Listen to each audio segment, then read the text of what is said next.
안녕하세요. 반갑습니다. 지난 시간에 이어서 오늘도 박정희 대통령께서 지으신 연설문이죠. 새마을 운동에 대해서 여러분과 함께 공부를 해 보도록 하겠습니다. 제가 이렇게 두서없이 얘기를 하다 보니까 이렇게 좀 서투를 수가 있지만, 그래도 박정희 대통령께서 대통령으로서의 재임 기간에 어떠한 철학으로 애민 정신, 원래 이제 새마을운동 자체는 자조 자립 협동이었습니다. 이걸 가지고 국민 정신 운동을 통해서 점차적으로 실천 운동으로 바뀐 그는 대표적인 사례죠. 대단하죠.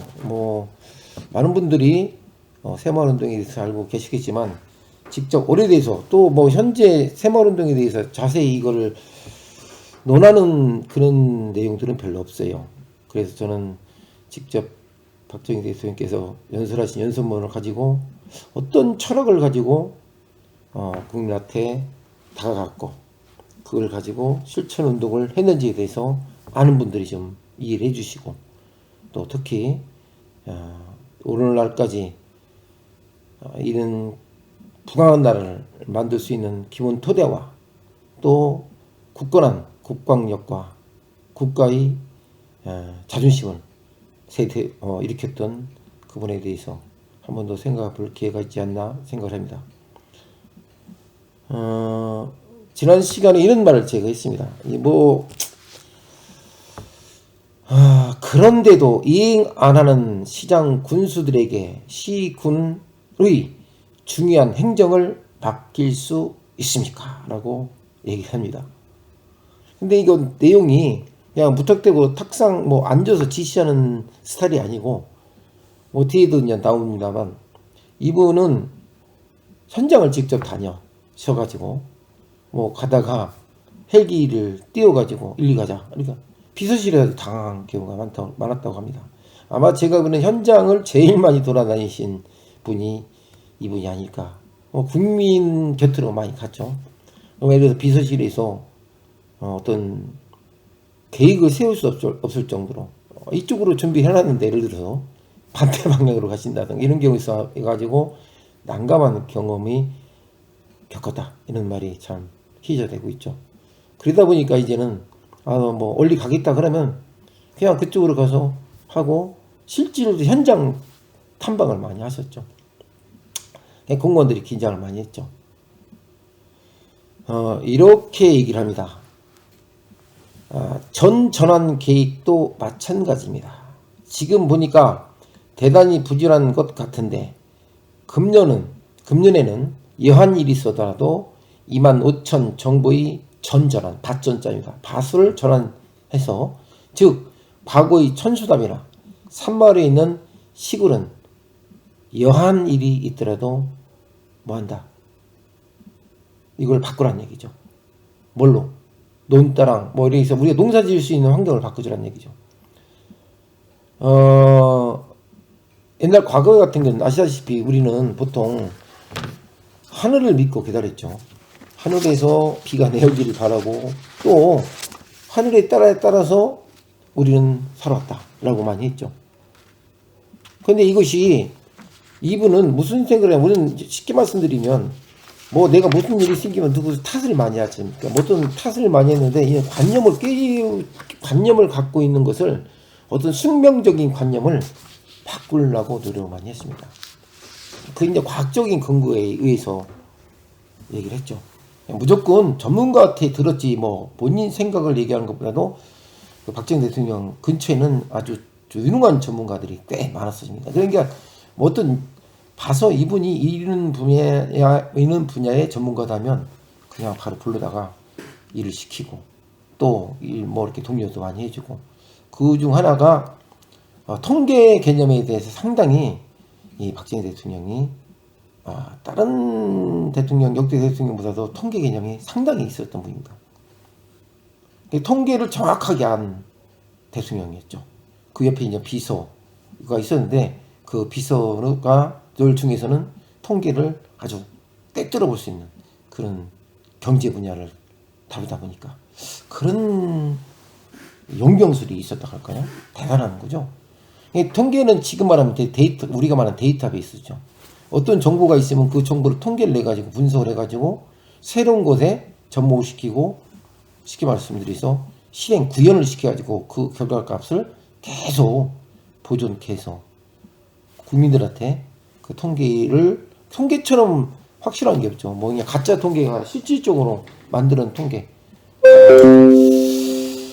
그래서 이건 강력하게 이렇게 얘기합니다. 그러니까 이제 우리가 산낙이 많죠. 한 80% 가까이가 산악 지역인데, 옛날에 이제 비가 많이 오지, 뭐 논에 우리 산 같은 데는 농사 지을 수 없었지 않습니까?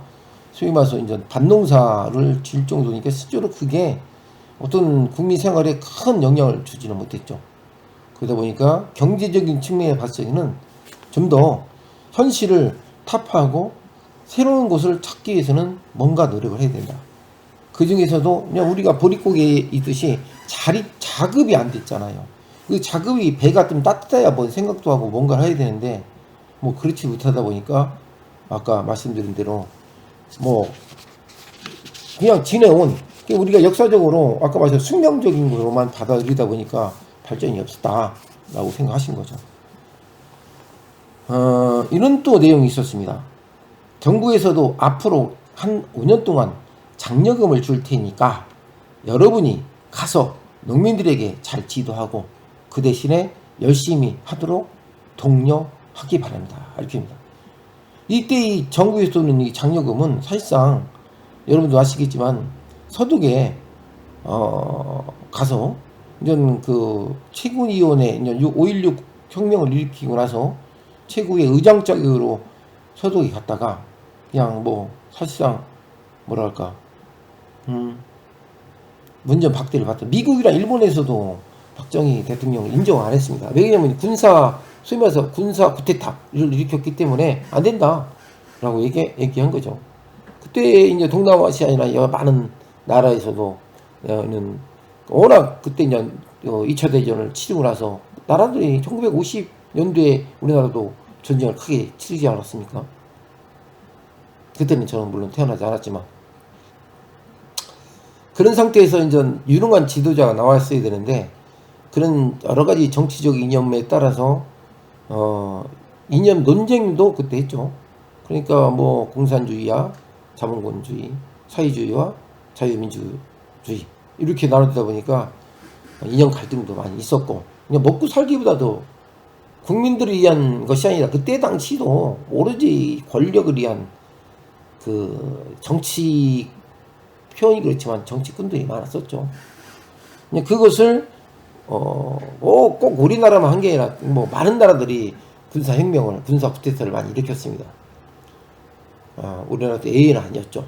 4.19 그걸 통해서 발단이 된 그 군사혁명, 외국에서는, 미국에서는 그때 당시 군사 쿠데타라고도 했습니다. 근데 지금 우리는 군사혁명이라고 받아들이는 것이 훨씬 더 현명한 뭐랄까 현명한 그 선택이었죠. 소득이 가가지고 그런 억울함을 당하고 와서 다시 이제 대통령이 당선되고 나서 서독을 방문합니다. 그래서 거기서 차관을 들여오는데 그때 서독 광부하고 간호사분들을 지급 보증을 그 월급 가지고 서가지고 우리가 서독에서 차관을 받아오죠. 그때만 해도 다른 나라에서는 절대 우리나라한테 차관을 돈을 빌려주려고 하지 않았을 당시였습니다. 눈물겨웠던 거죠. 그때 당시만 해도 어떻게든 나라를 살리고자 했던 그런 시기에서 불가피한 선택을, 참 애국자들이 바로 거기 있었죠. 광부하고 간호사님들, 그분들이 애국자였죠. 그 광경을 이제 보고 와서 얼마나 그 박정희 대통령과 유경수 여사께서 상당히 대통령이 아니었다 하더라도 뭐 국민들이 그 현장을 봤을 경우에는 얼마나 가슴이 미어졌겠습니까? 그 돈을 차관을 가져온 것을 그냥 뭐 대충 쓰고자 했던 건 아니었겠죠. 그러다 보니까 아주 철저하게 중앙정부에서 지원한 돈도 관리를 했다라고 보시면 됩니다. 그런데 이런 기억이 나와요. 이게 이제 박정희 대통령이 어떤 그 사고력을 갖고 계시냐면은 현장을 답사해가지고 정말 열심히 하는 분들한테는 도와줬고 그렇지 않은 분들은 깨우치게 해줬죠. 뭐 안 도와주는 게 아니라 깨우치게 해줘. 그 깨우치는 방법이 어떤 거냐? 좀 뒤에 나오겠지만은 이렇게 일단 제가 진도상 이렇게 말씀드리겠습니다. 농민들이 최대한 노력을 했는데도 원래 토질이 좋지 않기 때문에 벼농사가 평년작보다는 좀 더 떨어지게 나올 경우도 있지 않겠습니까? 이럴 때는 대단했죠. 앞으로 정부에서는 5년 동안 보상해 주겠다. 그런데 전혀 노력을 안 하고 수확이 하나도 안 나왔는데도 평년작에 대한 100% 보상을 해준다는 것은 아니다. 이게 노력을 해주는데 이게 국가에서 시행한 정책이 잘못될 수도 있습니다. 그게 이제 개간을 하라 했는데 그 개간에서 열심히 했는데 농사가 작년보다 안 됐어. 그럼 어떻게 되냐? 그분들한테 희망을 또 이제 다르게 어떤 방법론을 내세우기 위해서 그분들한테 희망을 주기 위해서 보상을 해줬어요. 지원해줬지. 정부에서. 응? 참 대단하죠. 자기 책임, 국가 지도자로서의 어떤 잘못된 것이 있다면 인정하겠다. 인정해주고 또다시 우리가 왜 이것이 잘못됐는지에 대해서 좀 평가도 해보고 무엇이 문제 있는지 우리가 좀 반성을 해서 새로운 길을 찾게끔 해주겠다는 얘기죠. 그러나 그냥 농사도 안 짓고 그냥 대충 정부에 의탁한다는 사람들한테는 보상해 줄 수 없다. 단호하게 얘기를 했죠. 그게 이제 시정연설을 통해서 얘기한 겁니다. 공무원들한테. 또 이런 얘기를 합니다. 정부가 보상해 주려는 뜻은 그런 돈을 가지고 있는 농민들은 소위 가장 영세한 농민들이었다 이거죠. 농사 잘 짓는 곳은 좀 잘 짓는 사람들은 돈 있고 좀 그때만 해도 뭐 빈부격차가 있었으니까 그런 분들은 그런 토지를 갖고 있는 분들이 대부분 영세한 사람들이 뭐 잘 살지 못하는 분들이 그런 농토의 환경을 갖고 있었다는 거죠. 기가 막힌 거죠.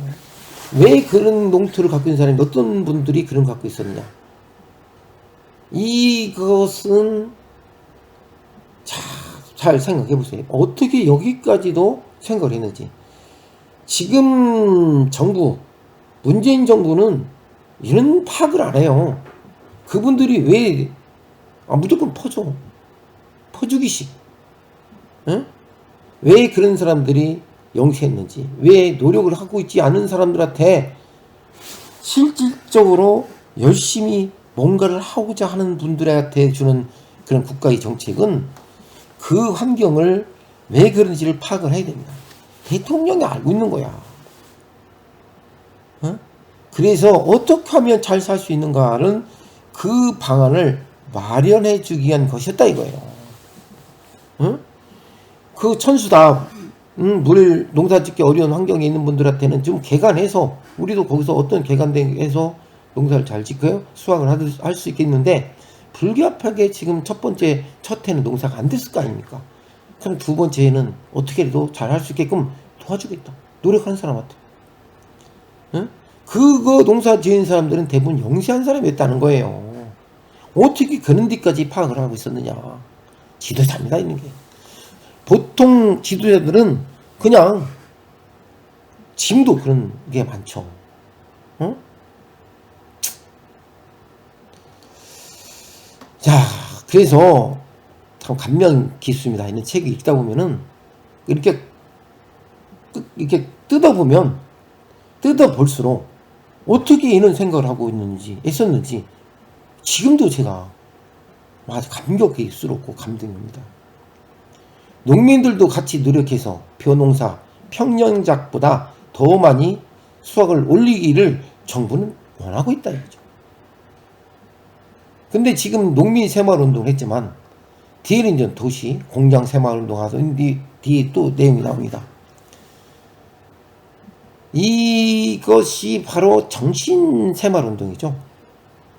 응? 함께 잘 살 수 있는 정신 새마을운동. 근데 이 종신새마을운동을 어떤 식으로 이분은 추진을 했느냐. 그냥 무턱대고 하라 이게 아니었어요.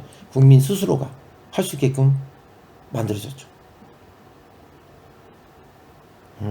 또 이런 것이랍니다. 그 다음 지방을 다니면서 보니까 어떤 부락, 어떤 농촌은 몇 년 전에 기와집이 한 채도 없었던 동네가 최근에는 기와집으로 변했고, 응? 그 기와집을 잊지 못한 사람들은 돈이 없어서 이렇게 하지 못하는 분들은 어떻게, 그때는 뭐 스레트 집이라는 게 있었어요. 스레트 함석 지붕. 가을에 추수한 볏집을 가지고 깨끗하게 이렇게 이형 엮어서 처마를 하고 담장도 깨끗이 하고 담위에 집으로 지붕을 이렇게 잘 이쁘게 만들고 태비장도 만들어 가지고 알맞는 장소에 알뜰히 해놓는 그런 부락도 있었다는 얘기죠. 그래도 이제 논도 대부분 경리정리죠. 경지정리라고 합니다. 용어는 경지정리를 해놔서 농사 경자 써가지고 해놓고 또 농로가 이렇게 잘 만들어가지고 그 정도면 자동차도 다닐 수 있도록 이렇게 만들어 놓은 부락도 있었다는 얘기예요. 또 그뿐만 아니라 산에 가면 산림도 잘 돼 있고 불악 앞을 지나가면 하천도 잘 돼 있어가지고 홍수가 나면 물 빠짐도 잘 되고 이렇게 만들어 놨다는 얘기죠. 그것을 정부가 주어서 한 예산인지 지방자치제장들이 그 불황민들과 협력을 해서 뭐 했는지 모르지만 어쨌든 우리는 변하는 과정을 나는 봤다 이렇게 얘기를 합니다. 응? 또 그때도 대단한 거죠. 이게 뭐 보릿고개란 말 들어보셨죠? 이 보릿고개를 넘기, 그러니까 뭐 배가 고파서 못 살고 그런 분들이 전 국민의 뭐 80~90%가 됐었으니까요. 근데 이제 그것을 농어촌 공사라든가 농민을 위한 그 품종 개량 이런 것을 하기 위해서 비닐하우스도 만들고 벼품종 개량도 많이 했지 않습니까? 이런 불악이 이제 쫓아오는 불악이 있죠. 이제 서로 열심히 하겠다는 불악에 쫓아오는 불악한테는 칭찬도 해주고 지원도 많이 해주고 했는데 문제는 거기서 끝난 게 아니에요. 응? 그 농촌이 몇 년만 지나가면 옆에 농촌과 이제 비교가 되겠죠. 희망도 생기고 나도 열심히 하면 우리 노래도 있었지 않습니까? 새마을 노래. 그냥 뭐 잊어버린 새 아침이 밝았네 뭐 이런 노래가 있었죠. 이런 희망찬 농촌을 되리라고 확신을 심어준 거죠. 그런데 중요한 것은 요거에 대해서 또 얘기를 합니다. 어?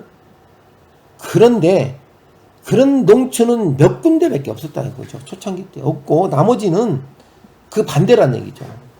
다 지붕도 막 언제 했는지 모르고 썼고 허물어 내리고 담이 무너지고 흙과 흙이 마당에 뒤두렁겨 다니고 태비장인지 문 앞에 만들어라고 했는데 태비장을 만들어 하니까 그냥 그 좀 환경과 위생과 관리는 저 따로 만들어야 되는데 바로 문 앞에 만들어 놓고 이런 형식적인 곳이 많았다는 얘기예요.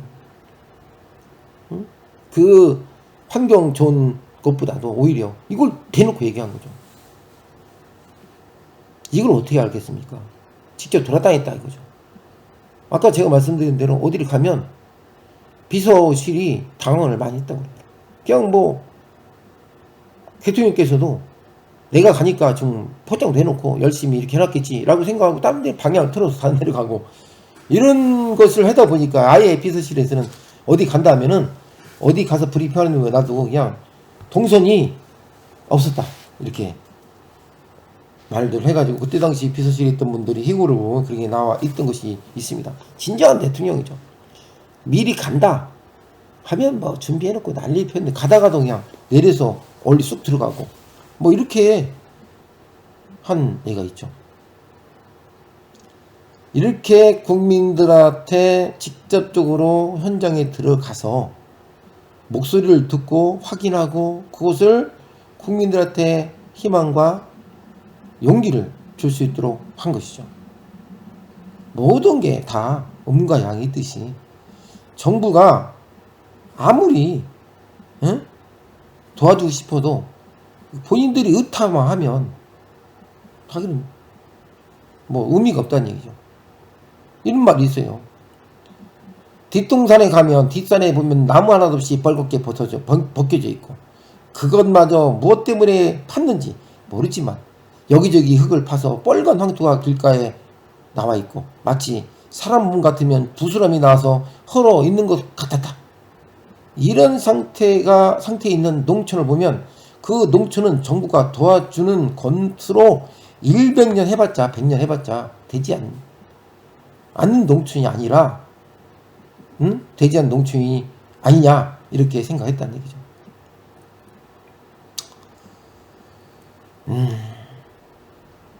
물론 본인은 농촌 농가 안에 들어가서 하나하나 따져보진 않았지만, 그래도 우리는 겉으로만 봐도 벌써 틀렸다, 이건 잘못됐다라고 느꼈다는 얘기죠. 이 말이 나와요. 산에 나무 한 폭이 가꿀 줄 모르고, 부락 주변에 하천이나 제방 허물어져 있어도 서로 방치하고 미루고, 그 지방 주민 자체가 보수를 하고 내 고장을 알뜰하게 다된다는 정신이 없는데, 남 탓마다하고 국민 탓마다하고, 그런 고칠 생각도 없는, 자기 담을 고칠 생각이 없는 사람, 그냥 집에 들어 있어서 나가서 하지 않고, 다시 말하면 들에 나가서 일을 열심히 하냐고 바빠서 미처 손을 안 돌봐서 그렇다라는 것은 아니란 얘기예요.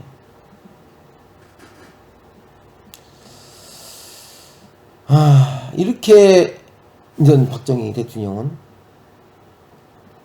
국민 곳곳에 가서 현장을 파악하고 그것을 독려해줬다는 거죠. 게으른 걸 싫어하셨어. 여유가 생기면 뭐든지 해야 된다. 나무 한 폭이라도 심고, 새로운 정서를 가꾸기 위한 꽃을 심다든가, 심지어는 대통령이 그것까지입니다. 이런 일을 해야 될 텐데 모든 사람이 침체되어 있다, 시리에 빠져 있다 라고 합니다. 이런 분들을 이렇게 얘기합니다. 나는 농민만 나무랄 수 없다고 생각합니다. 농촌 지도원, 면장, 면직원, 군직원, 그뿐만 아니라 농촌진흥원, 농어촌개발공사 등 외국에 나와 있는 기관, 국민학교, 학교, 교사 등 수없이 많은 기관의 사람들도 있고, 그 불황만 아니더라도 고등학교, 대학을 나온 청년이 얼마든지 있는데, 이런 사람은 무엇을 하고 있냐 이거죠. 이미 그 농민들보다도 더 많은 것을, 지식을 갖고 있는 사람들은 도대체 뭘 하고 있느냐?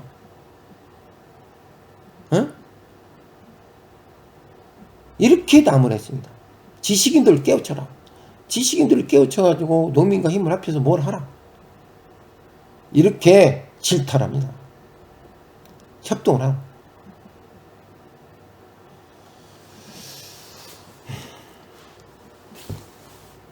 이렇게 얘기하면서, 저는 원래 30분까지 이렇게 교육을 30분 정도만 우리 함께 토론하는 걸로 하겠습니다. 오늘날 우리가 말하는 지역사회 개발이 여기저기서 벌어지고 있기는 합니다만, 문제는 그 불악, 그 고장에서 사는 사람이 자발적으로 우리 고장을 어떻게 하면 살기 좋은 고장을 만들까 하는 노력이나 열정이 없었다는 얘기죠. 살기 좋다는 건 산에 나무가 많고 꽃나무가 많고 경치가 좋다는 곳으로 생각해서는 안 될 것이라는 얘기예요.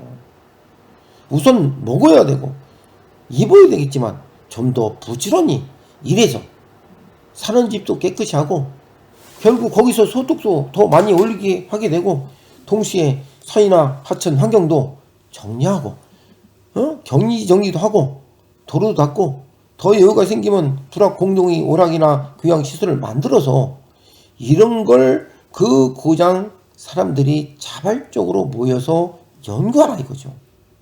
물론 그때는 찬반 의견이 있을 수 있겠지만 모두 같이 일을 하고자 하고, 모두 같이 일을 하고자 하며 누군가가 이끌어 가야 되는 사람이 있었다는 얘기죠. 그래서 서로 의욕을 보탰고 해서 이러이러한 우리 구장을 잘 하면 우리는 잘할 수 있다. 이웃의 어느 부락을 감히 이렇게 받겠다더라. 자, 가서 보자. 가서 보고 또 배우고. 이걸 갖다가 그럼 또 옆에 있는 부락이 또 와서 배우고. 이렇게 점차적으로 서로가 부락민끼리 경쟁을 시키고 우리 부락이 더더욱 그때 당시 이제 부락 개념이 마을 개념이 있었기 때문에 이는 서로의 선의 경쟁을 통해서 내 마을 내 부락을 애양심을 갖도록 해서 부락민이 협조와 자조와 자립협동 정신으로 국민의 새마을 정신을 깨우치게 했던 것이죠. 그런 의혹이 있는 부락에서는 정부에서는 도와달라고 하면 도와주겠다. 그런 의혹을 가지고 있는 부락에서는 이런 의혹을 기반으로 하는 부락에서는 밑에서부터 그 욕구, 뭔가를 하고 싶다는 의욕의 욕구가 끌어오르면 불과 2, 3년 안에 모든 마을이 새롭게 변했던 것입니다. 그게 바로 박정희 대통령의 철학이었습니다. 국민의 애민이 처했습니다. 어떤 지시, 제도, 규제를 가지고 묶어서 나라를 통제를 하려고 했던 것이 아니라 스스로 주민들이 자발적인 의욕을 통해서 국민 스스로가 정신 교육을 통해서 지도자를 중심으로 국민이 협심했을 때 우리는 잘 살 수 있는 마을을 만들겠다라는 그런 의욕을 심어준 거죠. 그런 자발적인 의욕이 우러나지 않는 농촌은 몇 천만이 지난다 하더라도 그 낙후된 그런 것을 벗어나지 못할 것이다 라고 했습니다. 그때 이렇게 얘기를 합니다. 모든 의혹이 밑에서 용수순치고 지도자, 특히 젊은 사람들이 해보겠다는 의욕을 갖고 나서면 정부에서 조금만 도와줘도 2, 3년이면 국민 모두가 다 일어설 수 있는 용기를 갖게 될 것이다 라고 얘기합니다. 자, 여러분, 제가 이 박정희 대통령 새마을운동 책을 꽤 많이 봤습니다. 우리 국민들이 이런 정신 자세를 갖고 있는 지도자를 선택하는 것이 우리에게는 너무나 중요한 시기입니다. 2020년 4월 15일 21대 국회의원 총선을 통해서 국회의원들을 뽑는 것이 우리 목적이 아니라 그 사람들이 갖고 있는 머릿속에 갖고 있는 지식, 최소한도 박정희 대통령이 국민들한테 민을 해줬던 그런 정치 철학을 갖고 있는 사람이 과연 몇 분이나 있을까요? 그런 분을 찾아보십시오. 그렇지 않으면 우리 스스로가 이런 중요한 교육, 정치 철학을 이해를 했을 때 올바른 정치인을 뽑을 수 있다는 것을 잊어서는 안 되겠습니다. 오늘은 여기까지 하겠습니다. 다음 시간에 뵙겠습니다. 안녕히 계십시오.